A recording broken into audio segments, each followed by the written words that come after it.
오늘 우리에게 주시는 하나님의 말씀은 호세아 6장 1절로 6절 말씀이 되겠습니다. 구약성경 1260년에 호세아 6장 1절로 6절 말씀입니다. 이 말씀 읽어드릴 때에 친히 살아계신 하나님의 음성이 저와 여러분에게 들려질 수 있는 축복이 함께하길 바랍니다. 오라 우리가 여호와께로 돌아가자. 여호와께서 우리를 찢으셨으나 도로 낫게 하실 것이요 우리를 치셨으나 싸매어 주실 것이니라. 여호와께서 이틀 후에 우리를 살리시며 셋째 날에 우리를 일으키시리니 우리가 그의 앞에서 살리라. 그러므로 우리가 여호와를 알자. 힘써 여호와를 알자. 그의 나타나심은 새벽빛같이 어김없나니 비와 같이 땅을 적시는 늦은 비와 같이 우리에게 임하시리라 하니라. 에브라임아 내가 네게 어떻게 하랴. 유다야 내가 네게 어떻게 하랴. 너희의 인애가 아침 구름이나 쉬 없어지는 이슬 같도다. 그러므로 내가 선지자들로 그들을 치고 내 입의 말로 그들을 죽였노니 내 심판은 빛처럼 나오느니라. 나는 인애를 원하고 제사를 원하지 아니하며 번제보다 하나님을 아는 것을 원하노라. 아멘. 언제 들어도 참 재미나고 통쾌한 옛날 이야기가 하나 있습니다. 그 이야기는 이렇습니다. 강에서 나룻배를 이제 운행하는 사공이 있었더랬는데 어느 날 이 사공의 배에 선비 한 사람이 타게 됩니다. 이 선비는 그의 배에 타서 강을 건너면서 사공에게 이렇게 묻습니다. 사공, 노노와 맹자는 아시오? 그랬더니 저는 노노나 맹자는 모릅니다. 그랬더니 이 사람이 노노와 맹자를 모르다니 인생을 헛살고 있네. 그러면 당신은 사서삼경은 아시오? 그랬더니 사서는 뭐고 삼경이 뭡니까? 그랬더니 이 양반 진짜 무식하네. 평생을 어떻게 그렇게 사는가? 이 선비가 물었다죠. 그러면 천자문은 아냐고. 내가 천자문에 대한 이야기는 들어봤지만 한 번도 들여다본 적은 없습니다. 저는 여기서 노나 젓는 사공이기 때문에 글은 하나도 모릅니다. 그랬더니 이 선비가 사공을 아주 비웃으면서 그의 무식함을 욕하죠. 아니 천자문도 모르면 당신은 인생의 절반이 날아갔네. 그러니까 인생의 절반이 날아갔으니 당신은 참 안 됐으다 하고 혀를 차는 그 순간에 이 배가 너울에 휩쓸리면서 흔들흔들 하더니 확 뒤집어졌어요. 배가 뒤집어지니까 이제 선비가 물에 빠지게 되고 사공도 물에 빠지게 됐어요. 사공이 아유 선비님 빨리 저 헤엄을 쳐서 빠져나가니까 헤엄 치세요. 그랬더니 선비가 하는 말이 나는 헤엄을 칠지 모르네. 그랬더니 사공이 하는 말이 뭔지 아시죠? 아이고 선비님 어떡합니까? 선생님 인생 전부가 달아났습니다. 자, 무엇을 알아야 할까라고 하는 이야기죠. 실제 있었던 사건입니다. 미국에서 어느 한 호화로운 요트가 침몰하게 됩니다. 요트가 점점 침몰하면서 그는 SOS를 보내게 되었고 이것을 접한 911에서 답신을 보냅니다. 그러면서 그가 어디냐 위치를 알려달라 그랬더니 이 친구가 엉뚱하게 대답을 해요. 위치를 알려달라는 말에 나는 어디 은행장이다. 그리고는 회신이 끊어지게 되고 결국 위치를 제대로 찾지 못한 이 구조대가 뒤늦게 발견하고 그를 숨진 채 발견하게 됩니다. 근데 문제는 여기에 있습니다. 그 호화 요트에 타고 있던 사람이 한국 사람이었다고 그래요. 그래서 영어를 잘 몰랐던 것 같아요. 구조대가 뭐라고 물었냐면 What's your position? 이렇게 물었거든요. What is your position? 물었는데 이 친구는 이 포지션을 자기 지위로 생각한 거예요. 그래서 I'm master in 어디 뱅크 이런 거죠. 자, 여러분 지금 구조가 필요한 마당에 내 지위와 내 명예와 내 재산이 무슨 소용이 있습니까? 지금 천자문과 그리고 사서삼경과 논어맹자가 무슨 소용이 있답니까? 현 시점에서 내가 알아야 할 것은 무엇이고 지금 이 시점에서 내가 생각해야 할 것은 무엇인가를 분명히 해야 되는 것 아니겠습니까? 이 사건은 인간의 처음 역사인 에덴 동산에서도 발견이 됩니다. 에덴 동산에서 아담과 하와가 하나님과의 계약을 파기하고 먹지 말라고 한 나무의 열매를 먹고 숨게 되죠. 그때 하나님께서 오셔서 이렇게 묻습니다. 아담아, 네가 어디 있느냐? 그랬더니 아담의 대답이 지금 내가 숨었습니다라고 대답을 해요. 하나님이 지금 숨바꼭질 하자는 겁니까? 어디 있니? 라고 묻는 게 아니지 않습니까? 지금 하나님이 물으시는 이 물음에 대해 제대로 알고 있지 못하는 거지. 그 시점에 아담이 무슨 대답을 해야 될지, 무엇을 알아야 할지, 지금 하나님이 무엇라 말씀하시는지에 대하여 몰랐다는 거죠. 하나님이 지금 네가 어딨냐는 이 말씀은 네 상태가 어떻게 되니? 너의 진실은 어디로 갔니? 네 양심은 어디 있니? 나와의 약속은 어디로 갔니? 이렇게 물으시는 질문이거든요. 그리고 하나님의 이 질문에는 그저 아담은 하나님 잘못했습니다. 제가 죄를 지었습니다. 하나님이 듣고 싶어 하셨던 것은 이것인데요. 전혀 엉뚱하게 나는 숨었다라고 하는 말을 하게 됩니다.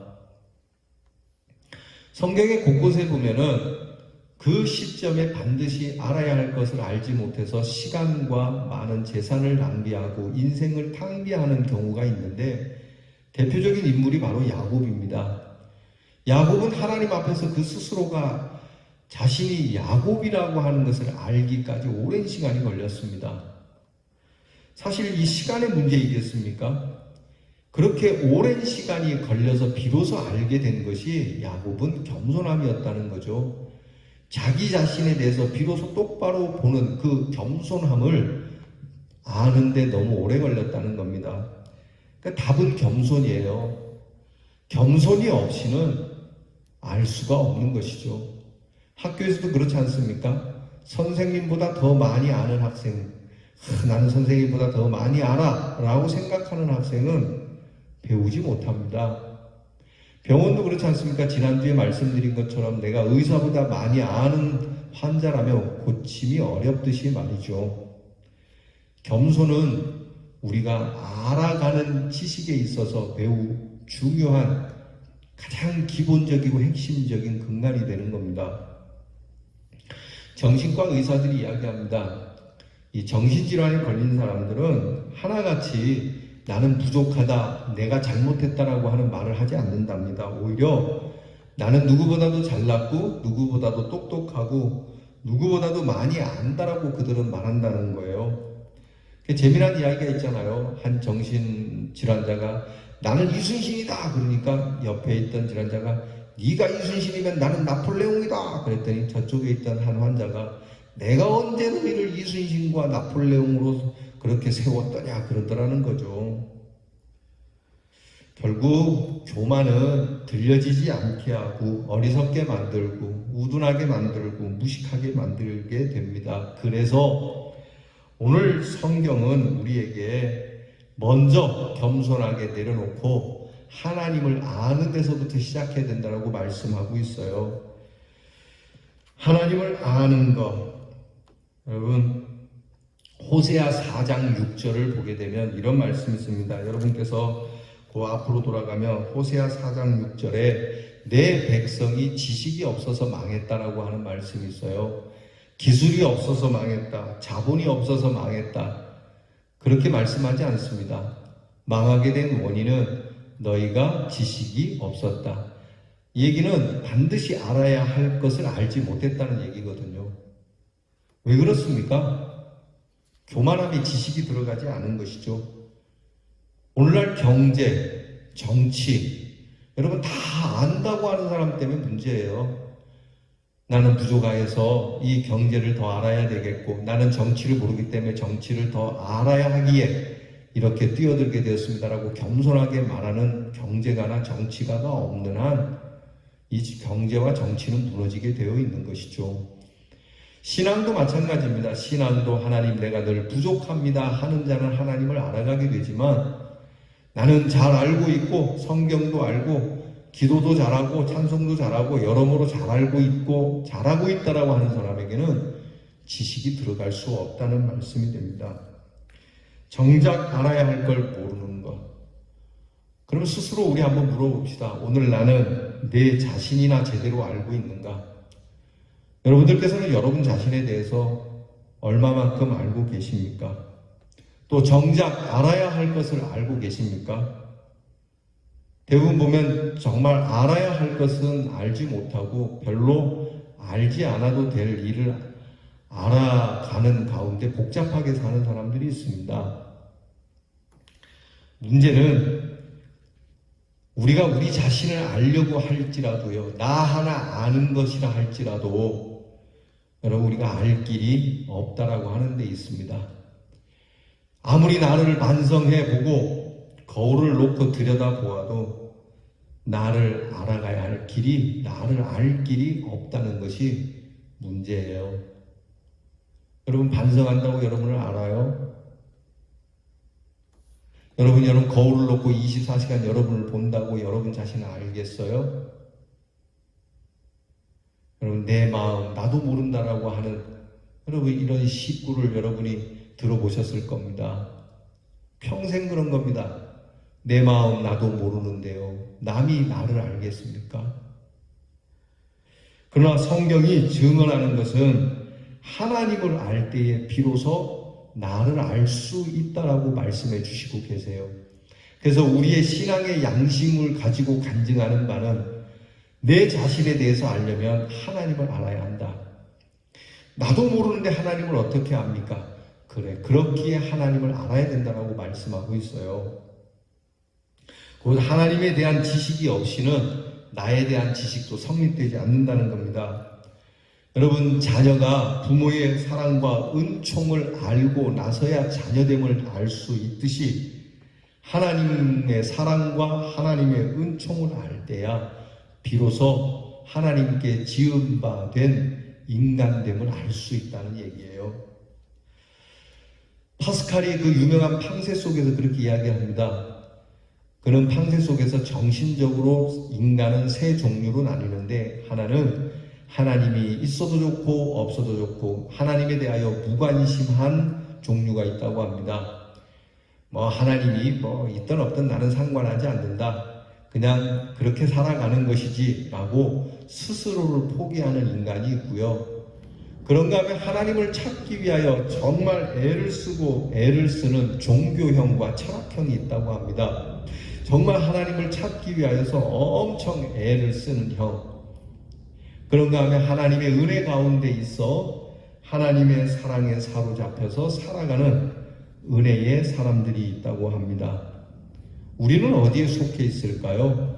우리는 반드시 하나님의 은혜 안에 있는 인간, 곧 은혜의 사람임을 여러분이 믿어 확신할 수 있기를 바랍니다. 그러면 하나님을 알아야 나를 아는데, 하나님을 아는 것만이 지난주에 말씀드린 것처럼 하나님의 은혜와 우리 예수 그리스도를 아는 그 지식에서 성장할 수 있는데, 무엇을 어떻게 알아가야 하냐는 것이죠. 그게 오늘 성경에 나타난 말씀입니다. 그래서 오늘 성경 말씀에 하나님을 알려면 세 가지로 나타나는데, 첫째는 1절 말씀입니다. 오라 우리가 여호와께로 돌아가자는 겁니다. 여호와께로 돌아가는 것이 삶의 시작입니다. 이것은 회개를 말합니다. 하나님께 돌아가자는 것은 감상하자는 게 아닙니다. 또는 지식을 말하는 게 아닙니다.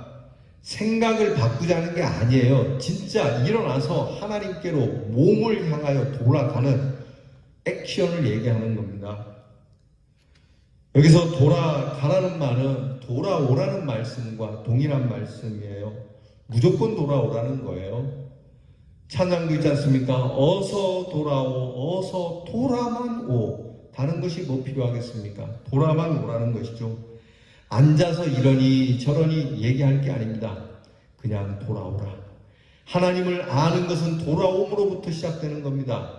여러분처럼 이렇게 하나님 앞에 앉아서 하나님의 말씀을 듣는, 이게 여기에서부터 하나님을 알기 시작하는 거예요. 그래서 하나님 앞으로 와야 돼요. 여러분 일주일 동안 사시다가도 주일이 되면 나오세요. 주일에 무슨 일이 있어 교회 오기 어려우시다면 주중에 시간을 내어서라도 와서 하나님 앞에 돌아오는 심령으로 엎드려 회개할 걸 회개해야 합니다.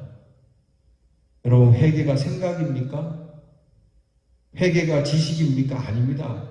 회개는 행동인 것입니다. 바뀌어야 하는 것이죠. 주님께 돌아와라. 하나님께로 돌아와라. 돌아올 때 하나님을 아는 것이죠. 그런가 하면 오늘 성경 말씀의 2절에 보게 되면 그 앞에서 산다는 말씀이 있습니다. 곧 하나님을 안다라고 하는 것은 주님 앞에서 사는 것을 말씀해요. 믿음 안에 사는 것, 주님의 소망 안에 사는 것, 사랑 안에 사는 것을 말씀합니다. 하나님의 사랑 안에 살다 보면, 그 안에 살다 보면 사는 날 동안 하나님의 큰 능력을 순간순간 경험하게 되고 확인하게 되고 체험하게 되고 하나님을 알게 되어져 갑니다. 여러분 우리가 그런 얘기 아주 자녀들에게 야 너도 자식 놓고 살아봐라. 그러면 알게 된다. 무슨 얘기입니까? 그냥 하루아침에 아는 걸 얘기하는 게 아닙니다. 그냥 책을 펴놓고 배우는 게 아닙니다. 함께 살다 보면 알게 되는 거거든요. 그게 더 큰 거거든요. 지금은 네가 모르지. 내가 너에게 이렇게 얘기하는 걸 너는 몰라. 그런데 네가 나중에 자식 낳고 살다 보면 오늘 내가 너에게 말하는 것이 무엇인지 알게 돼. 저도 그랬어요. 여러분 이게 비극이 아니고요. 사실 이게 아는 것의 진리예요. 살다 보면 알게 된다는.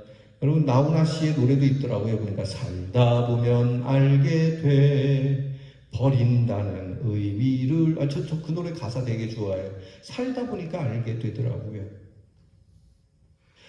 어머니 은혜 노래 중에 있지 않습니까? 하늘보다 높고 바다보다 깊다는 어머니의 은혜. 여러분 그 초등학교 때 배운 노래인데 초등학생이 이거 뭘 알겠어요? 살아보니 정말 하늘보다 높고 바다보다 깊다는 걸 알게 되는 것이죠. 이처럼 주 안에 살다 보면 하늘의 기쁨이 무엇인지, 하늘의 소망이 무엇인지, 하늘 사랑이 무엇인지, 주님의 평화가 무엇인지, 영생이 무엇인지, 은혜가 무엇인지 알게 된다는 거예요. 찬송이지 않습니까? 주 안에 기쁨 있네. 주 안에 살자. 주 안에 기쁨 있네. 주 안에 살자. 이 찬양처럼 주 안에 살다 보니 주의 기쁨을 알아가게 되고 주의 능력을 알아가게 되고 주의 사랑을 알아가게 되고 주께서 우리에게 주시는 영생이 무엇인지 참 생명이 무엇인지를 알아가게 되는 것이거든요. 여기서 안다라고 하는 것은 이 히브리어로 야다라고 하는 단어를 쓰는데 이것은 사랑함으로 알게 되어지는 알을 얘기해요. 하나님을 사랑함으로 알게 되는 것. 살면서 미움을 가지면서 아는 것과는 다릅니다. 하나님을 사랑하고 그 안에서 그 사랑을 누리는 가운데 알아가게 되는 그 알을 얘기해요. 그리고 오늘 말씀의 세 번째는 이런 하나님께로 와서 하나님과 살다 보면 그 알게 되는 구체적인 것이 있는데 하나님을 알려면 하나님이 원하는 걸 알아야 한다. 그게 오늘 성경 말씀의 6절 말씀 아닙니까? 나는 인애를 원하고 제사를 원치 아니하며 번제보다 하나님 아는 걸 원한다. 많은 신앙의 종교 활동보다는요. 여러분 이렇게 우리가 예배를 드리고 있지만 이 예배의 어떤 프로그램이나 잘 짜여진 각본보다는 너희가 이 예배를 통해 사실은 나를 알기 원한다는 거거든요. 그럼 뭘 알기 원하냐? 오늘 말씀이 나옵니다. 오늘 말씀에 보면은 6절에 나는 인애를 원하고 하지만 그 위로 쭉 올라가면 1절, 2절의 말씀이 있어요. 하나님께서 고쳐주시고 싸매주시다. 하나님께서 우리를 치셨지만 우리를 고쳐주실 것이고 우리를 싸매어 주시는 하나님이라는 것을 알게 된다는 거예요. 하나님을 알기를 원한다. 나를 알기를 원한다. 하나님 말씀하는데 그럼 하나님에 대해서 뭘 알기를 원합니까? 뭐 이런 예배나 제사보다 더 하나님 알기를 원하는데 하나님에서 뭘 알기를 원하십니까? 얘들아, 내가 너희를 매를 대기도 하지만 너를 고치기도 하고 싸매어주는 너희의 아버지라는 사실을 알기를 원한다는 거예요. 즉 하나님은 사랑이시라는 것을 알기를 원한다는 거예요. 하나님의 진노를 알기를 원합니다. 하나님이 진노하시지만 우리를 사랑하시는 분이기에 하나님이 진노 가운데 매를 대셨지만 매를 맞은 그 상처를 고쳐주시고 싸매어 주시는 따뜻한 아버지라고 하는 것을 알기를 원하신다는 거예요. 얼마든지 당신께서 지으신 이 피조물을 쓸어버릴 수 있습니다. 그러나 우리를 고치고 싸매기 위하여 그의 사랑하는 아들 예수 그리스도를 보내주셔야 했던 그 아버지를 알기를 원하시는 거예요. 예전에 주일학교에서 이 말씀 들으면서 뭉클해서 참 많이 울었고 그 이야기를 매번 1년에 한 두어 차례는 늘 듣는 이야기지만 항상 정말 훈훈하게 자리 잡았던 듣고 또 듣고 싶었던 이야기가 있어요. 교회 오래 다니신 분들은 이야기 들어보셨을 거예요. 얘기는 이렇습니다. 이 망나니 같은 아들이 하나 있어요. 외아들인데 참 속을 썩였어요. 그 자식이 속을 썩이는 바람에 그 자식 아들 때문에 아버지가 병이 들어 돌아가시게 됩니다. 급기야 이 아들은 집을 나가게 돼요. 재산을 어머니 모르게 다 챙겨가지고 재산을 들고 도망을 갑니다. 그리고는 소식을 끊었는데 이 자식이 그 돈 갖고 성공을 했으면 다행히 성공을 못했어요. 쫄딱 망했어요. 오고 갈 데가 없어요. 갈 데라고는 고향집밖에 없는데 고향에 가려니 면목이 없는 거죠. 탕자처럼 말입니다. 그게 어떻게 그냥 집에는 가야 되는 상황이긴 한데 과연 이 망나니를 어머니가 용서하실까? 기별이 닿았습니다. 기별이 닿아서 어머니에게 편지를 쓰죠. 어머니, 제가 잘못했습니다. 제가 집에 돌아가고자 하는데 면목이 없어서 집에 돌아갈 수가 없습니다. 어머니, 제가 이제 뒤늦게 회개합니다. 그러나 어머니께서 용서해 주시면 들어가고 용서치 못하실 것 같으면 제가 들어가지 않겠습니다. 만약에 어머니가 저를 용서하신다면 제가 이제 기차를 타고 그 집 앞으로 쭉 지나가게 될 건데 제가 기차 타고 가는 길에 우리 집이 보이는데 우리 집 마당에 있는 그 감나무에 어머니가 하얀 손수건을 걸어 놓아주시면 어머니께서 저를 용서하신 줄 알고 다음 역에 내려서 집으로 돌아가겠습니다. 어머니 죄송합니다. 그렇게 편지를 썼어요. 이 편지를 받은 어머니가요 어떻게 할게요? 노발대발했을까요? 손수건을 걸어두었을까요? 자, 그 아들이 열차를 타고 옵니다. 열차를 타고 쭉 가면서 이제 그 마을 역을 지나쳐서 자기 집이 보이는 그 노선을 따라 다음 역으로 가게 됩니다. 멀리서 자기 집을 바라보는데요. 깜짝 놀란 거예요. 어머니가 과연 손수건을 걸어두었을까? 걸어두셨겠지. 그래도 어머니인데 아니야. 내가 아버지를 잡아먹고 집안 재산을 다 탕비하고 내가 멋대로 살았는데 어머니가 용서하실까? 이렇게 반신반의하며 지나가는데 아들이 깜짝 놀란 거는요. 자기 집에 있는 감나무 전체가 하얀 이불로 쌓여져 있더라는 거예요. 여러분 이게 어머니의 마음이에요. 이게 하나님의 용서가 그런 거예요. 이 하얀 이불을 감싸는 것보다도 이것으로 비교할 수 없는 그 엄청난 온 우주를 덮고도 남는 하얀 이불이 바로 예수 그리스도 아니겠어요? 그 예수께서 우리에게 오셔서 우리를 고치시고 싸매시는 하나님, 그 하나님을 발견하게 되고 그 하나님을 알게 된다라고 하는 것이고, 이것을 알기를 원하신다는 거거든요. 여러분, 요즘은 지식의 홍수 시대입니다. 정말 알아야 할 게 너무도 많고 배워야 할 게 많이 있습니다. 그러나 다 몰라도 된다고 성경은 말합니다. 다 할 수도 없어요, 사실. 유명한 과학자 뉴턴은 그의 마지막 순간에 치매가 와서 기억상실증에 걸려서 정신이 오락가락 했대죠. 제자들이 답답해서 선생님 좀 뭐 아는 게 있습니까? 물을 때 뉴턴이 그렇게 얘기했대요. 다른 거 다 몰라도 나는 두 가지는 안다. 뭔데요? 하나는 내가 죄인이라는 것과 두 번째는 예수님이 나의 구주라는 사실을 안다. 여러분, 이것만 알면 됩니다. 나는 죄인이지만 이런 죄인을 구원하신 우리 하나님, 그 사랑, 하나님을 바로 알고 하나님의 사랑을 바로 알고 그 사랑이 확인되는 순간 여러분은 우리 자신을 알게 되고 반드시 알아야 할 것을 알므로 얻어지는 놀라운 영적 능력이 우리에게서 충만하게 일어나게 될 것입니다. 기도합시다. 하나님, 무엇을 알아야 하고 무엇을 몰라야 되겠습니까?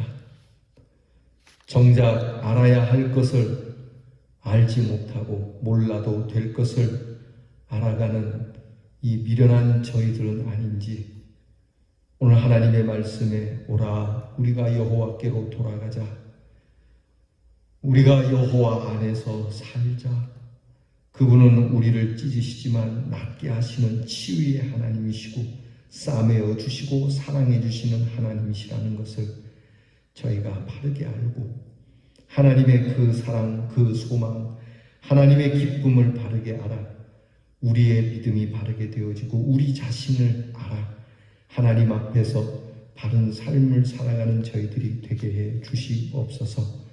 예수님 이름으로 기도하옵나이다. 아멘. 이제는 우리 주 예수 그리스도의 그 크신 은혜와 우리 아버지 하나님의 고쳐주시고 싸매어 주시는 사랑과 하나님께로 돌아가 그 안에 살도록 역사하시는 성령의 인도하심이 하나님 알기를 간절히 원하는 사랑하는 우리 대연의 성도들 위해 이제로부터 영원토록 함께 하옵시기를 축원하옵나이다. 아멘.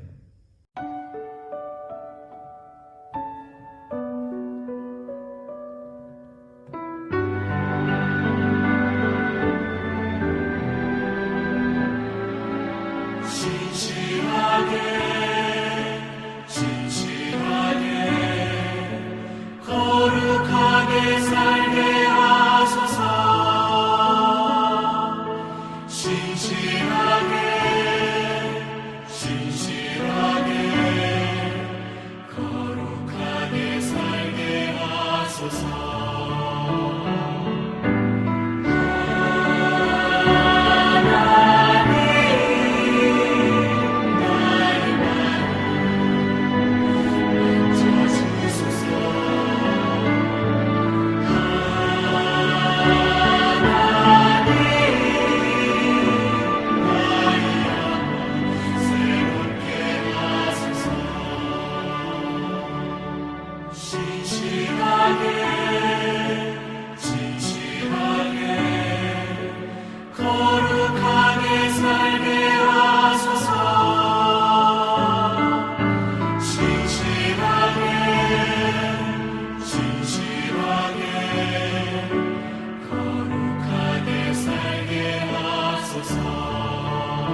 진실하게 거룩하게 살게 하소서.